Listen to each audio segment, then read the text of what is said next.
Good morning, class 8th. Today we are going to start a new chapter, that is metals and non-metals, chapter 4. So open page number 49, which is not given on this page, but you will find it, I know. So keep a pencil with you to underline hard words. Chapter 4, metals and non-metals.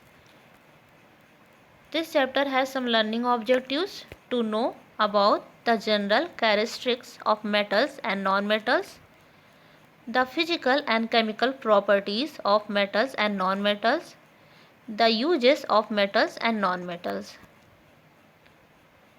Every substance on this earth is made of one or more elements. Oxygen and nitrogen gases have elements oxygen and nitrogen respectively. Water is made up of hydrogen and oxygen. So we can see that water molecule is made up of hydrogen and oxygen. Similarly, sugar has carbon, hydrogen and oxygen as basic elements.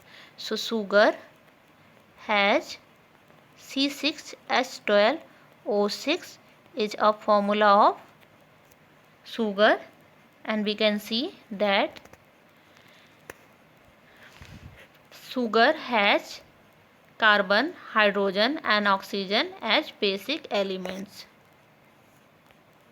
There are about 118 different known elements till date, of which majority of them are metals and the rest are non-metals or metalloids. The elements which have properties of both metals and non-metals are called metalloids. So, we understood from this paragraph that only 118 elements have been found so far, in which the highest elements are of metal, followed by non-metal, and the lowest are metalloids. Metalloids have properties of both metal and non-metal, and an example of metalloid is boron, that is B. In this chapter, we have focus on physical and chemical properties of metal and non-metal and their uses. Now, key fact.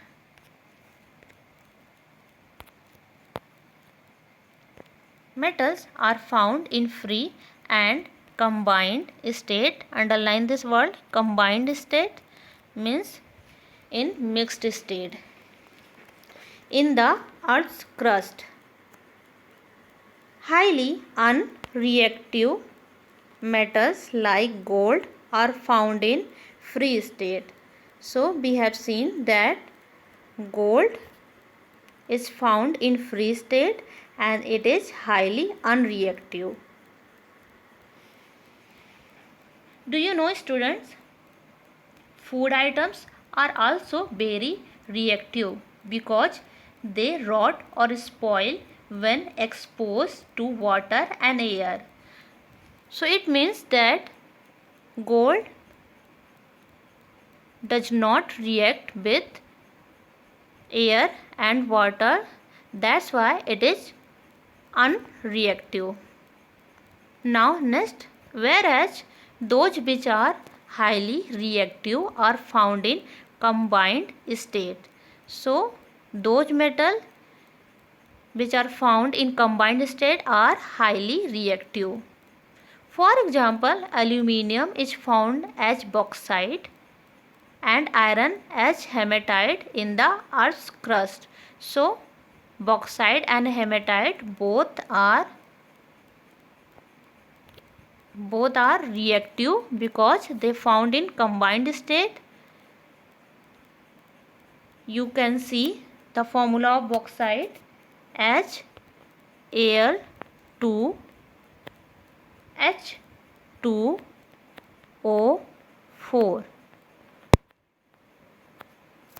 So in a chemical formula of bauxite, we can see that aluminium is combined with hydrogen and oxygen. Now the chemical formula of hematite, Fe2O3. So in a chemical formula of hematite, we can see iron is combined with oxygen. So they are in combined state, it means they are reactive. Now next, metals like copper and silver are found both in free form as well as in combined form, as they are neither highly reactive nor totally unreactive. So copper and silver are found in both free and combined state. They are neither very reactive nor completely unreactive. You must have seen the silver anklet. How the silver anklet turns black after a few days? Because silver anklet reacts with air and a black layer is formed on the surface of silver anklet. Is that clear? Now, physical properties of metal. Molic metals are in general hard and strong. You must have seen your mother wearing ornaments of gold. Are they not hard and shiny? Yes, they are hard and shiny. In fact, all the jewelry we wear are hard and shiny. Why is it so? Because all these are made of metals. Let's discuss some properties shown by metals. Number 1. Metals are generally solid and hard. They are strong enough to bear heavy loads, or they have high tensile strength. Underline this word, tensile strength, which means the resistance of a material to breaking under tension. For example, iron, zinc, aluminium, copper, tin, etc. So metals are so strong that they can carry heavy loads. Examples: iron, zinc, aluminium, copper, tin and gold, silver, etc. Exceptions. So there are some exceptions. Metals like sodium and potassium are soft solids and can be cut with a knife. So metal and potassium both are solid, but they are soft solid and they can be cut with a knife. Mercury is liquid at normal temperature. So you must have seen that the liquid filled in the thermometer is the mercury. So we can say that mercury is liquid. It is not solid, so it is not hard. Second, metals possess metallic luster. Underline this word, luster, which means shiny surface. Metals shine in their pure state. This property of shining is called metallic luster. Now turn the page. Collect a few pieces of pure copper, iron or aluminium and rub their surface with sandpaper. You will find that all of them have a shiny surface. So take a few pieces of pure copper, iron and aluminium and rub them on sandpaper.